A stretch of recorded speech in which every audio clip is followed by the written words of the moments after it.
मित्रांनो, रविवारी तुळशीला पाणी घालू नये हे वाक्य आपण सगळ्यांनी लहानपणापासून आजीकडून ऐकलं असेल. पण कधी विचार केलाय का असं का? तर तुळशी माता खरंच श्रीहरी विष्णूंसाठी निर्जला व्रत करते का? रविवारी तुळशीला स्पर्श करणं, पाणी घालणं शास्त्रानुसार वर्ज्य का मानलं जातं? की ही फक्त परंपरा आहेत? की यामागे दडलंय काही खोल पौराणिक आणि आध्यात्मिक रहस्य? पुराणांमधील कथा, शास्त्रीय कारणं आणि आजींपासून चालत आलेल्या श्रद्धांचा अर्थ चला आज सविस्तर आणि सोप्या भाषेत जाणून घेऊया. तुळशीला रविवारी पाणी न घालण्यामागची पौराणिक कथा किंवा मुख्य धार्मिक कारणं हे पुराणांमध्ये आणि लोकपरंपरेत जसे की स्कंद पुराण, पद्मपुराण इत्यादींमध्ये तुळशीच्या महिम्यांबद्दल उल्लेख असतो. थेट एका विशिष्ट कथा रूपात सविस्तर सांगितलेलं नाही. हे मुख्यतः श्रद्धा आणि परंपरेवर आधारित असू शकेल, ज्यात तुळशीला भगवान श्रीहरी विष्णूंची प्रिय भक्त आणि विष्णुप्रिया म्हणजे हरिप्रिया मानले जातात. हिंदू शास्त्र आणि लोककथानुसार तुळशी माता भगवान श्रीहरी विष्णूंची अत्यंत निष्ठावान भक्त आहे. ती त्यांच्यासाठी नेहमी तप, भक्ती आणि सेवा करते. असं म्हणतात की रविवारी तुळशी माता भगवान श्रीहरी विष्णूंसाठी निर्जला उपवास करते. रविवार हा सूर्यदेवाचा दिवस असला तरी श्रीहरी विष्णूंच्या दृष्टीनेही महत्त्वाचा मानला जातो. या दिवशी तुळशी माता पूर्णपणे विष्णूंच्या ध्यानात आणि भक्तीत मग्न राहते. तिच्या या व्रतात किंवा तपात व्यत्यय आणू नये म्हणून पाणी घालणं, पानं तोडणं किंवा जास्त स्पर्श करणं वर्ज्य मानलं जातं. जर तुळशीला रविवारी पाणी घातलं तर तिचा उपवास मोडतो, ज्यामुळे ती नाराज होऊ शकते आणि श्रीहरी विष्णूंची कृपा घरावरून कमी होऊ शकते. याचा परिणाम घरात सुख शांती कमी होणं, लक्ष्मीचा कोप होणं किंवा आर्थिक वैवाहिक अडचणी यांसारख्या समस्या उद्भवू शकतात असं मानलं जातं. पुराणांमध्ये जसं पद्मपुराण किंवा स्कंद पुराण यामध्ये वृंदा, जे तुळशी देवीचे रूप आहे, ही जालंधर राक्षसाची पत्नी होती.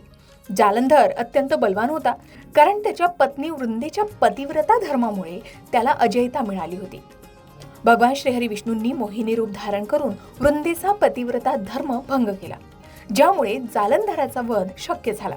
वृंदाने विष्णूंना शाप दिला की तुम्ही माझा धर्मभंग केलात, म्हणून मी वनस्पती रूपात जन्म घेईन आणि तुमच्या भक्तीने त्रास देईन. विष्णूंनी तिला वरदान दिलं की तू माझी प्रिय भक्त राहशील. तुझ्या रूपात म्हणजे तुळशी रूपात मी नेहमी वास करेन. या कथेतून तुळशीची विष्णू सोबतची निस्सीम भक्ती दिसते आणि रविवारी तिच्या भक्तीचे, तपाचे प्रतीक म्हणून उपवास किंवा विश्रांतीचा नियम आला असावा असं सांगितलं जातं. याचबरोबर एकादशीच्या दिवशी सुद्धा तुळशीला पाणी घालू नये किंवा तिला हात लावू नये असं म्हणतात. एकादशीला विष्णूंसाठी निर्जला व्रत असते, त्यामुळे तुळशी माताही याच दिवशी उपवास करते. रविवार हा विष्णूंचा प्रिय दिवस असल्यानं समान नियम लागू होतो. आता या सर्व पौराणिक कथा आहे, तर तुळशीच्या विष्णू भक्तीच्या महिम्यावरून या विकसित झालेल्या लोकपरंपरा सुद्धा असू शकतात. स्कंद पुराणात तुळशीच्या पूजेचं महत्त्व सांगितलंय, ज्यात तिची सेवा करणाऱ्यांना मोक्ष मिळतो असं म्हणतात. आता काही ठिकाणी असंही सांगितलं जातं की रविवार हा तुळशीचा विश्रांतीचा दिवस आहे, जेणेकरून ती विष्णूंच्या पूजेत पूर्णपणे तल्लीन राहू शकेल. म्हणूनच शास्त्र सांगतं की रविवारी तुळशीला जल अर्पण करणं, तिची पानं तोडणं टाळावी. रविवारी फक्त तुळशीला दिवा लावावा, परिक्रमा करावी आणि मंत्रजप करावा. इतकंच नाही तर काही शास्त्र सांगतात की रविवार हा सूर्यदेवाचा दिवस आहे, त्यामुळे तुळशीला विश्रांती द्या. वास्तू म्हणतं की या दिवशी तुळशीला पाणी घातलं तर नकारात्मक ऊर्जा वाढते, पण मुख्य गोष्ट ती तिच्या विष्णू भक्तीचं प्रेम दाखवते. तुम्ही जर तिच्या प्रेमात व्यत्यय आणला तर ती खरंच नाराज होऊ शकते आणि घरातील लक्ष्मीची कृपा ही हळूहळू कमी होऊ लागते. आता रविवारी काय करावं? तर तुळशीला पाणी घालायचं नाही, पण पूजा काही थांबवायची नाही. रविवारी सकाळी लवकर उठून तुळशीसमोर दिवा लावू शकता. ओम नमो भगवते वासुदेवाय किंवा ओम तुलसे नमः या मंत्राचा जप करू शकता. हात जोडून आपण 3, 7 किंवा 21 प्रदक्षिणा सुद्धा तुळशीला घालू शकता आणि संध्याकाळी पुन्हा दिवा लावू शकता.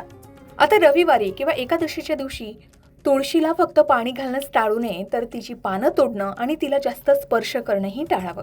हे केलं की तुळशी माता प्रसन्न राहील आणि श्रीहरी विष्णूंसोबतच देवी लक्ष्मीचीही कृपा तुमच्या घरावर राहील. तर मंडळी, ही फक्त परंपरा नाही, ही श्रद्धा आहे. श्रद्धेनं केलेली छोटीशी काळजी घरात शांती आणते. तुमच्या घरी सुद्धा रविवारी तुळशीला पाणी घातलं जातं का? की आजी आजोबांचं ऐकलं जातं? कमेंट करून नक्की सांगा. आणि जर रविवारी किंवा एकादशीला तुम्ही चुकून तुळशीला पाणी घातलं असेल तर यामुळे काय झालं हेही शेअर करायला विसरू नका. अशाच प्रकारच्या माहितीपूर्ण व्हिडिओसाठी लोकमत भक्ती चॅनलला नक्की सबस्क्राईब करा आणि बेल आयकॉनला क्लिक करा, म्हणजे आमच्या नवनवीन व्हिडिओचं नोटिफिकेशन तुम्हाला मिळत राहील. तसेच योग्य आध्यात्मिक मार्गदर्शनासाठी लोकमत भक्तीच्या फेसबुक पेज आणि इन्स्टा पेजला लाईक आणि फॉलो करायला विसरू नका.